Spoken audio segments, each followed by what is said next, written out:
Bismillahirrahmanirrahim. Assalamualaikum warahmatullahi wabarakatuh. Ada satu kisah menarik. Ada namanya Syekh Mutawalli Asy-Sya'rawi. Beliau adalah pengarang daripada tafsir Asy-Sya'rawi. Ini beliau waktu itu sempat didatangi ketemu sama pemuda yang ekstremis. Ya, artinya ekstremis apa? Oh, ini orang begini kafir, ini bid'ah, penggal palanya dibunuh. Orang maksiat di depan dia dibunuh dengan alasan apa? Jihad di jalannya Allah Subhanahu wa taala. Jadi orang ekstremis dikit-dikit, oh ini kafir, ini jihad, potong, belah, bunuh. Kemudian Imam Sya'rawi bilang, apa yang menyebabkan engkau sering bunuh orang tuh kenapa? Oh, saya jihad ya Syekh, karena dia orang kafir, saya bunuh dia. Ya, saya ini jihad di jalan Allah Subhanahu wa taala. Lalu Syekh itu bilang begini, lalu apa bedanya engkau dengan syaitan? Justru engkau lebih jahat daripada syaitan. Kenapa kau lebih jahat daripada syaitan? Karena emang tujuan syaitan itu membawa orang ke dalam neraka. Ketika kita bunuh orang, ya, kenapa dibilang lebih kejam daripada syaitan? Karena ketika kita bunuh orang yang kafir, maka orang kafir itu akan mati dalam keadaan kafir dan tempatnya akan di neraka. Artinya sama aja dong seseorang itu dengan setan, karena ngajak orang sebanyak-banyaknya untuk pada ke neraka. Sementara ini bukan dakwahnya Nabi Muhammad SAW.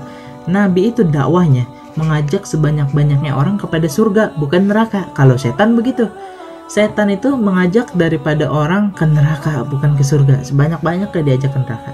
Dan kenapa Syekh Mutawalli Asy-Sya'rawi bilang ini orang lebih kejam daripada setan? Karena setan itu ngajak orang ke neraka pelan-pelan. Diuji dulu nafsunya, diuji kesabarannya, diuji amarahnya.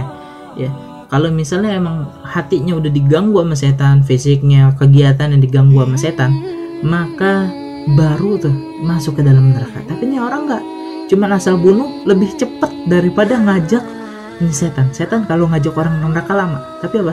Ini orang cepet banget tinggal bunuh ke neraka. Maka oleh karena itu ini bukan dakwahnya Nabi Muhammad SAW. Kalau Nabi Muhammad SAW itu dakwahnya mengajak orang kepada surga. Ada orang yang kafir didoain, sehingga ketika Rasulullah SAW melihat satu orang Yahudi ya meninggal, itu Rasulullah nangis. Lalu sahabat nanya, ya Rasul, kenapa engkau nangis? Itu kan orang Yahudi. Rasul bilang, ini orang lepas dari genggaman tanganku, lepas daripada tanggung jawabku. Yang harusnya aku ngislamin dia, ternyata dia gagal masuk Islam. Rasulullah sedih. Ada seorang anak. Ini anak ini non muslim, cuman anak ini suka sama Rasul. Rasul itu sering main sama dia, ya, artinya dekat sama Rasulullah SAW.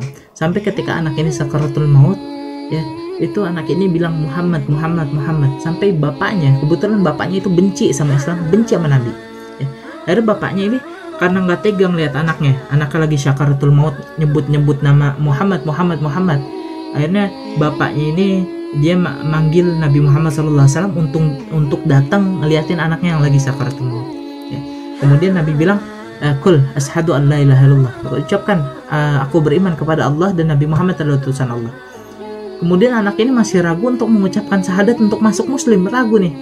Karena apa? Ngelihat bapaknya, dia malu sama bapaknya. Jadi anak ini ngelihat ke Rasul, ngelihat ke bapaknya, ngelihat ke Rasul, ngelihat ke bapaknya, sampai kata bapaknya, ikuti Nabi Muhammad. Ikuti Nabi Muhammad. Akhirnya anak ini bilang asyhadu alla ilaha illallah Muhammad Rasulullah, mati dalam keadaan muslim. Oleh karena itu Rasul dakwahnya mengajak kepada surga, bukan mengajak kepada neraka. Oleh karena itu hindarkan daripada sifat ekstremis dalam diri kita. Wallahu a'lam bishawab.